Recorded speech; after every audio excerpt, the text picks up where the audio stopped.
delivered his address to Congress in Washington, D.C. And out of it, Donald Trump has delivered his address to Congress in Washington, D.C. And out of it, there was one winner and plenty of losers. The winner, of course, is Donald J. Trump. America is back.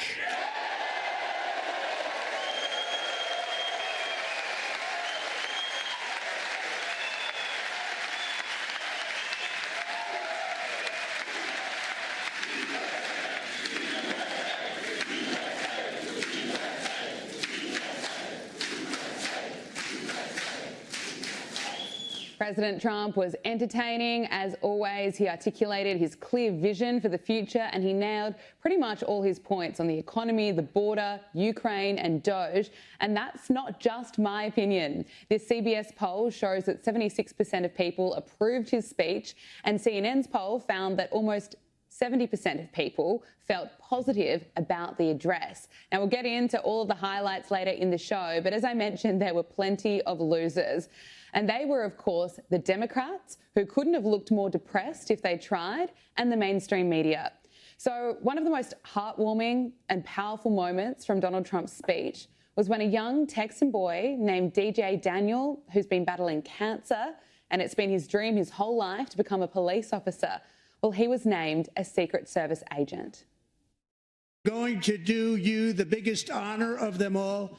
I am asking our new Secret Service Director, Sean Curran, to officially make you an agent of the United States Secret Service.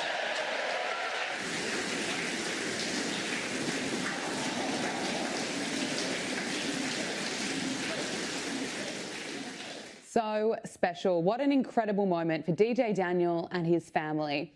Only someone as miserable and cruel as Rachel Maddow from MSNBC, who is so desperate to attack Donald Trump, she had to ruin it. What was her assessment of that special moment?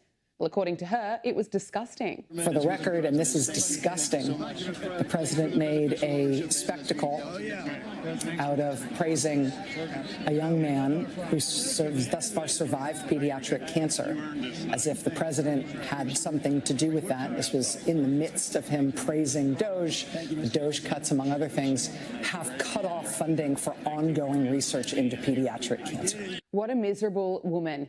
You know, you can be a hardcore left-wing journalist and criticise Donald Trump all you want. You can tear apart his policies that you have an issue with. You can take aim at the way he conducts himself. You know, go for it. But this moment was not about Donald Trump. It was about DJ Daniel, a 13-year-old. And Rachel Maddow is suffering from such severe TDS, she couldn't even let this young, brave boy have his moment without throwing shade at it, because it was Donald Trump who was making it special for him. Rachel Maddow, congratulations. You were probably the biggest loser of Trump's address. But as I mentioned, she wasn't the only one. There were plenty of others, and they were, of course, the depressing Democrats. And my God, they were miserable to look at. Let's just bring up the images of the Democrats sitting there with frowns on their faces. Look at these two. Rosa DeLauro, she's frowning so hard. Now we have Nancy Pelosi. How unhappy does she look? Who else do we have coming out next? There she is, Elizabeth Warren, sitting there on her phone. And then Hakeem Jeffries, he looks like he's having a terrible time too. But at least they could keep their mouths shut. Just minutes into Donald Trump's speech, Al Green couldn't help himself but shout repeatedly at the president when Trump reminded everyone about his landslide victory. One-month gain ever recorded, a 41-point jump.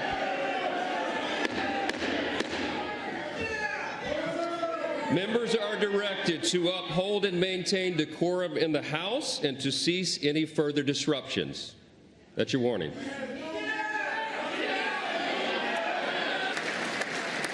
Mr. Green, take your seat. Take your seat, sir. Take your seat. Finding that members continue to engage in willful and concerted disruption of proper decorum, the chair now directs the Sergeant-at-Arms to restore order. Remove this gentleman from the chamber.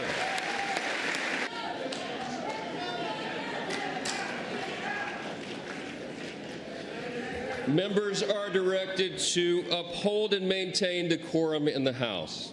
Mr. President, you continue.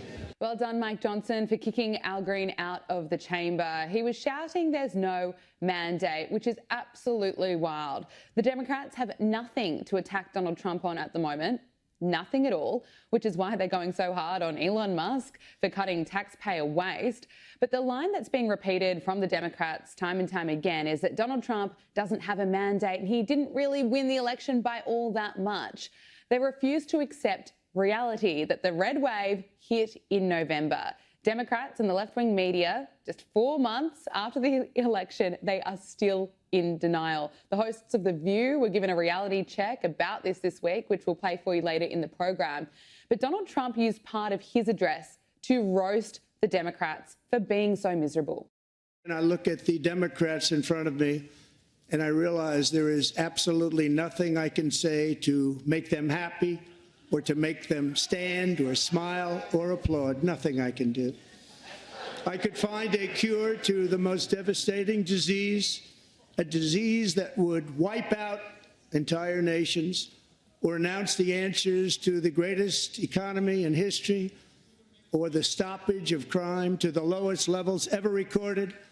And these people sitting right here will not clap, will not stand, and certainly will not cheer for these astronomical achievements. They won't do it, no matter what. Five times I've been up here.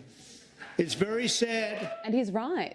During his address, the Democrats refused to stand or clap for DJ Daniel for fighting crime, for catching terrorists. They couldn't even bring themselves to clap when Donald Trump honoured Laken Riley. The only thing the Democrats did clap for was ending the war in Ukraine.